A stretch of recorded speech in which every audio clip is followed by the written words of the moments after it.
vem a ter uma carreira promissora e vencedora, ele vem a chegar até a seleção brasileira, a gente não sabe. Mas nesse momento eu acho o Flamengo muito para ele, muito para ele.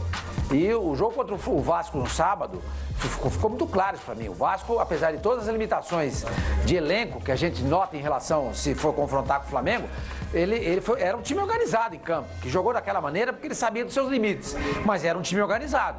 O Flamengo não era um time organizado. O Flamengo parecia um bando em campo. Então eu acho que pelo que foi pensado, estudado, projetado para o Flamengo nesse ano 2017, onde ganhar a Libertadores é o objetivo principal, eu acho que colocar esse time, que se gastou muito dinheiro, na mão de um técnico inexperiente, é muita coisa. O Zé Ricardo hoje pro Flamengo, ele é fraco. Eu não estou dizendo que ele é fraco como treinador. Nesse momento, ele é fraco. Pode ser que ele venha a ser um grande treinador. Eu não sei, mas eu acho que o Flamengo hoje, para ele, é muita coisa. E digo mais, João, se não passar pelo Atlético na quarta-feira, eu acho que ele cai. Muito bem. Concordam com o Fábio Sormani? Eu não concordo. Eu também não. Eu não concordo, Sormani, e vou explicar por quê. Eu concordo com você que o Flamengo não existiu no sábado contra o Vasco. O Vasco também não. Me pareceu o Vasco um pouquinho mais organizado, principalmente porque defendia ali o empate que daria a classificação. Só que o desempenho dos atletas em campo também foi horrível. Vamos procurar motivação para jogar esse clássico. Não tinha. Né? E talvez para o Flamengo, nesse momento, era melhor descansar, treinar, se aprimorar, recuperar seus principais jogadores, porque o objetivo estava mais à frente. Claro, esses dois confrontos contra o Atlético Paranaense, né? Numa semifinal que não valia nada, na próxima semifinal ele já está com vantagem. Mas e o desempenho dos atletas? Isso conta muito. Você pode organizar o time, mas se o atleta não corresponde dentro do campo, a culpa não é só sua. Ou o Diego jogou bem, ou o Paulo Guerreiro jogou bem. Só esse jogo, Edmundo? Não, mas não é só esse jogo, é a sequência do campeonato. Por incrível que pareça, no campeonato estadual que é fraco, que os adversários são fracos, o Flamengo é o único invicto. O Flamengo tem uma derrota no ano, gente. Não tem. Derrota no ano tem na Libertadores. Então, tem uma derrota. É isso que eu tô falando. Em jogo oficial, né? Não, entendi que você falou o Flamengo não tem. Não, tem uma derrota. Mas assim, com todo respeito à sua opinião, eu concordo com você, os principais jogadores não estão aparecendo. Não estão demonstrando o futebol que os trouxeram ao Flamengo. Pelo menos nessas últimas partidas. O Flamengo está 4 ou 5 partidas sem vencer. Esse calendário joga contra nesse sentido. Porque claramente os jogadores estão cumprindo tabela. Tem que jogar com o Fluminense semana passada, Fluminense com reserva. Tem que jogar essa semifinal, que o Flamengo não queria jogar a final também. Estou dizendo aqui que entregou o jogo, quando começa o jogo, tem que buscar a vitória, e buscou. Mas não é, como disse o Edmundo, a mesma motivação. Tem esse lado. Agora tem o lado do Sormani também, vou ficar em cima do muro. Né? Falta ao time do Flamengo uma maior capacidade de organização. É isso que eu tô falando. Para que mesmo quando o time não esteja lá muito inspirado, motivado, ele possa mostrar as ferramentas que possui para superar os adversários. E essas ferramentas estão faltando.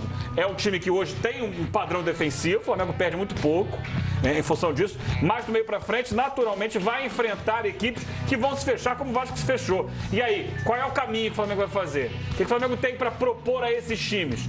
Não tem mostrado muita alternativa. Quando o time adversário se fecha. Eu acho que o Sormani, na linha do que o Sormani estava dizendo, eu estou entendendo o que o Sormani está querendo dizer. Eu discordo quando ele usa o fraco. Eu acho que o Zé Ricardo não é fraco, ele tem potencial, ele começou muito bem a carreira dele, porque conseguiu, num curto espaço de tempo, no ano passado, o que medalhões não conseguiram no Flamengo. E quantos passaram pelo comando do Flamengo não é fácil. Na gestão Eduardo Bandeira de Mello, desde que ele assumiu? O último foi o Muricy. Vamos lá.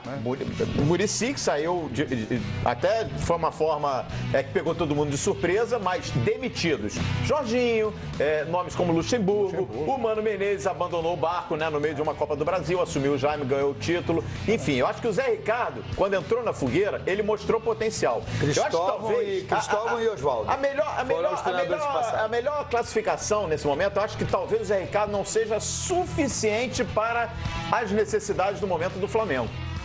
Pode ser. Pode ser. Porque no ano passado a gente estava falando em quê? Em recuperar o time no Campeonato Brasileiro. Esse ano não. Esse ano está começando do zero, com uma temporada inteira pela frente, com um planejamento todo traçado em cima de um orçamento caríssimo. Né? Com um time caríssimo. E talvez aí esteja o ponto. Está talvez grande demais para ele nesse momento? cresceu em relação ao treinador. E aí ele ficou. Aí a esteira rolou e ele ficou. Eu vejo dessa forma. Agora, tem muito potencial e há convicção na direção do Flamengo, inclusive no Rodrigo Caetano. Já conversei pessoalmente com o Rodrigo Caetano a respeito do Zé Ricardo. E existe uma confiança muito grande no que irá se tornar o Zé Ricardo.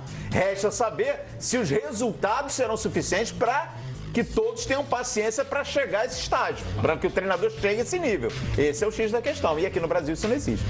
Bom, só para elucidar a minha maneira de enxergar, é lógico que a ótica do Sormani, ela tem uma clarividência, né, de pensamento, de raciocínio, e a linha de raciocínio que ele tem é essa, a gente tem que respeitar. Só que se pensar no Flamengo, da temporada passada, como o Calheiros puxou o fio da meada, é onde eu queria chegar, é exatamente isso. O Flamengo estava completamente desorientado, desorganizado. O Flamengo não sabia para onde atirar. E foi buscar um cara lá debaixo da base, que tinha feito um trabalho nas categorias inferiores do Flamengo, e foi chamado a essa responsabilidade. E não pipocou.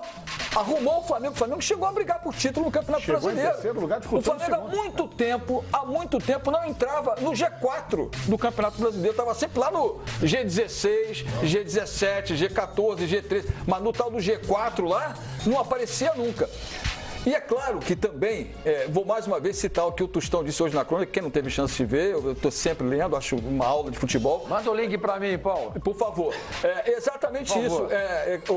Assim, esquema tático é uma frase bem popular. Ele fala assim, qualquer pipoqueiro na porta do cinema sabe armar um esquema tático do futebol. Bota uma folha de papel, joga no 4-3-3, 4-4-4, parará. Mas o seguinte, e os caras no campo? Estão aqui que jogou. E os caras no campo? Qual é o desempenho? Quando a bola rola, o esquema tático ele permanece, mas não é a essência do futebol. É o cara que está no jogo, que tem que brigar pela bola. E é esse discurso que eu li hoje que me deixou mais ainda feliz, porque a minha maneira de pensar, às vezes eu falo, caraca, eu tô ficando, acho que ranzinza demais com o que eu penso. Mas não é não, João. Não é não. Você não está ranzinza, Paulo. Não, mas é mais ou menos isso. Deixando bem então, claro. assim, foi o que o Edmundo falou. E os caras dentro do campo? Qual é o critério dos caras dentro do campo? A parcela de culpa. Exatamente. A parcela tem que ter uma parcela de culpa por desempenho ruim. Exato. Você pode dar desculpa. O campeonato não vale nada. Esse jogo não vale nada. Estão cumprindo tabela. Só no técnico. Ok. Mas aí talvez seja uma outra diferença. Que eu vou chamar a sua atenção. Alguns já não estejam mais com fome. Só o treinador esteja com fome. Perfeito. Pode ser essa diferença. Pode ser que o treinador queira demais de um time que não corresponde. Pode ser que esteja todo mundo acomodado ali, com os seus salários e coisa e tal. Mas faz parte do trabalho do treinador também. Sim, mas aí ter o time o tempo inteiro. Peraí, mas aí eu posso concordar com o Sormani. Eu posso dar a mão palmatória e concordar com o Sormani. Aí, talvez ele não tenha força, coragem e tamanho para chegar e limpar a casa, barra um, barra outro, que não esteja em desempenho. Só que o que eu quero dizer com isso? Pode ser. Por que esse todo o meu discurso? Porque tem quarta-feira. Quarta-feira não. Quarta-feira não tem essa história. Vale muito, vale a vida do Flamengo nessa Libertadores, e aí tá a prova dos 9. Esses jogadores... pode valer a cabeça do Zé Ricardo também, como o Sormani lembrou lá. Porque é o lado mais fraco da corda. É o lado mais fraco da corda. Mas esses jogadores têm que dar essa resposta na quarta-feira, Sormani. É isso aí. Pra eu concordar ou não com você. Só tentar rapidamente, essa é uma discussão que vai à noite, né? O Sormani tá lá também, acho que ele quer falar. Eu entendo a concepção do Paulo, do Edmundo que teve lá dentro, mas cada vez mais o futebol é um esporte coletivo. Cada vez mais, quem ganha é quem joga coletivamente. E o esporte coletivo significa compreender as individualidades e saber trabalhá-las, encaixá-las, para que o todo floresça, né, da melhor maneira. Para que o todo compareça. E isso faz parte do trabalho do treinador. chegar, tem um grande jogador aqui que tem essa característica, eu vou encaixar com aquele que joga dessa forma. E eu vou montar esse bolo aqui para que ele seja gostoso no final da festa, para que todo mundo goste de ver o bolo. E é claro que quem vai executar isso em campo é o jogador, mas ele tem que estar treinado, ele tem que estar preparado, ele tem que saber exatamente o papel que ele vai fazer. Ele tem que ter alternativas já pré-fabricadas, não é só o improviso. Saber quando usar o improviso, não adianta ele pegar a bola no meio de campo e ficar driblando lá longe do gol, senão não vai dar em nada no time. Então tudo tem que ser programado para aproveitar a qualidade desses jogadores e a capacidade deles de fazer a diferença no momento certo, na hora certa, dentro de um plano de jogo. Cada vez mais é um corpo só um time de futebol e a cabeça é o técnico.